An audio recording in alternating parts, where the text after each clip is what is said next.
And that growth can be seen here in Columbia at Finley Park. After renovations were done in November, they added these.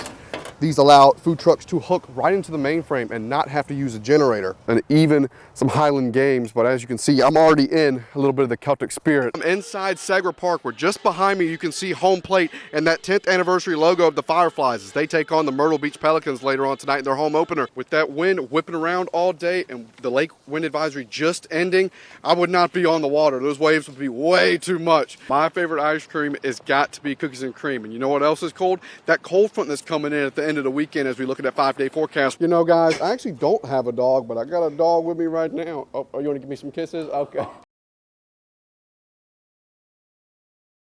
Jennifer Lilly has worked at the Carolina Pet Resort for almost 25 years. They all have their own personalities, so they're all different.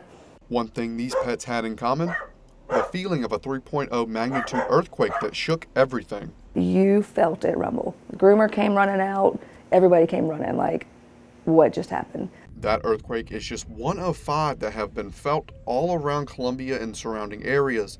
1 at Lake Murray, 1 in Lexington, and 3 in Irmo. Like I said, it was just something I've never heard before. It literally, we thought either somebody blew up something or 2 semis or a plane crash. I mean, it was very just a distinctive.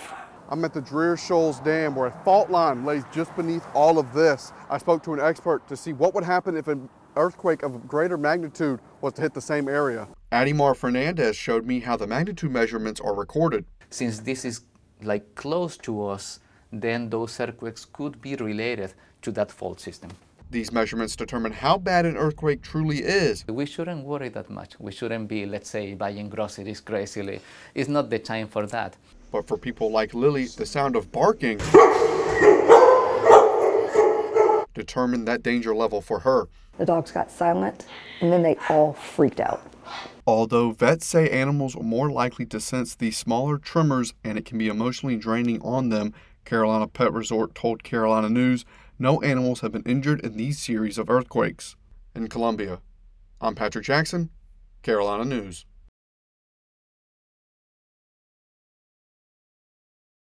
I'm live on State House grounds right in front of the Grissett building, where earlier today members of the public were able to come in and voice their opinions on a bill that would change the law in South Carolina on having an abortion. Here's what some of those voices had to say.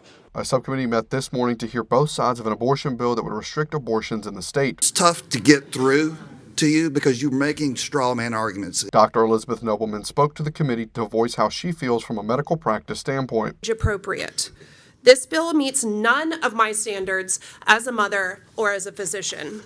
I was able to speak to her outside of the hearing to get her thoughts on the bill. The children that I have to take care of sometimes that are raped and they would be forced to carry this pregnancy.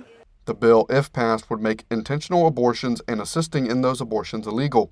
It would also remove the existing exceptions for rape, incest, and fatal fetal anomalies. But not everyone at the hearing was on the same side as Dr. Nobleman. These moms know exactly what they're doing, and they are literally getting away with murder because of unjust bills that allow it. Protesters say they are going to continue to fight for what they believe is right. So we're hopefully, if we can be out here getting enough information out, getting enough coverage for it, that we can put enough pressure on them to strike this one down as well. If the bill is passed, state agencies will have to notify healthcare providers and pharmacists. This bill was only proposed on April 1st of this year, but this umbrella topic has been talked about in the state for almost a decade. But if the Senate passes, they vote it, it will have to go to the House before it heads to Governor McMaster's desk to be signed into law. Reporting live on State House grounds in Columbia, I'm Patrick Jackson for Carolina News.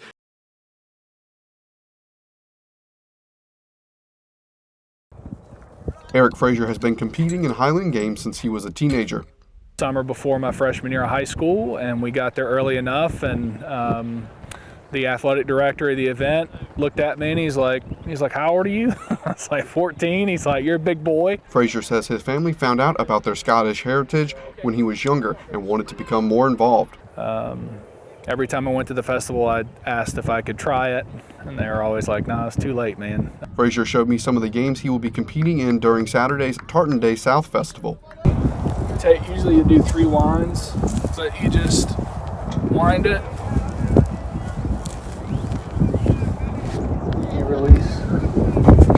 All the Saturday festivities will happen here for the Tartan Day Festival at the KC Racetrack, where 9 acres will be filled with vendors, music, dancers, and even some Highland games. But as you can see, I'm already in a little bit of the Celtic spirit. The festival celebrates the National Tartan Day coming up on April 6th. It's actually a holiday created by our federal government to recognize the contributions of Scottish and Irish Americans.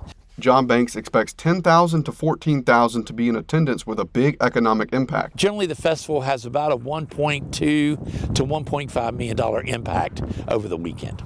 Frazier says one aspect of the weekend is going to help him compete.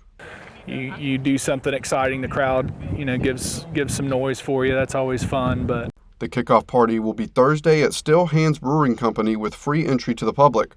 In Columbia, I'm Patrick Jackson, Carolina News.